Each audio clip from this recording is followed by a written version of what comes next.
పెద్దపల్లి జిల్లాలో గురు పూజోత్సవం నిర్వహించారు. ఈ కార్యక్రమానికి ముఖ్య అతిథిగా హోంమంత్రి వంగలపూడి అనిత హాజరయ్యారు. ఈ సందర్భంగా ఉత్తమ ఉపాధ్యాయులను హోంమంత్రి సత్కరించారు.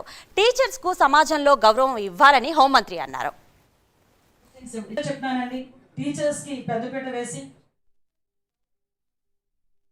కూడా మహిళల్ని గౌరవించాలి, మహిళల పట్ల ఇలా ఉండాలి, చట్టాలు ఇలా ఉన్నాయని చెప్తేనే నెక్స్ట్ కనీసం ఒక జనరేషన్ దాటైనా నెక్స్ట్ జనరేషన్ నుంచి సెటరేట్ అవుతుంది అని చెప్పి గౌరవ మంత్రి గారు చెప్పి దీన్ని ఎట్టి పరిస్థితుల్లోని కూడా కరికులంలో పెట్టాలన్న ఆలోచనతో ఉన్న పరిస్థితి ఈరోజు. అంటే ఈరోజు తల్లిని గౌరవించాలి, చెల్లిని గౌరవించాలి, గురువుని గౌరవించాలని పుస్తకాల్లో చూసినంత మాత్రాన అవ్వదు. దాన్ని ఎంత ఎఫెక్టివ్ వేలో మనం ఎంత పర్టికులర్గా చెప్పాలి అన్న దాని మీద కూడా చాలా ఎక్కువగా కాన్సన్ట్రేషన్ చేయాల్సిన అవసరం ఉంది. ఎందుకంటే పిల్లలు ఈరోజు ఇంతకు ముందు మీరు నేను చదువుకున్న టైంలో అయితే సోషల్ మీడియా లేదు, ఫోన్లు లేవు, ఏమీ లేవు. ఇంట్లో స్కూల్లో టీచర్ చెప్పింది, ఇంట్లోకి వెళ్ళేసరికి అమ్మ నాన్న చెప్పింది అంతే.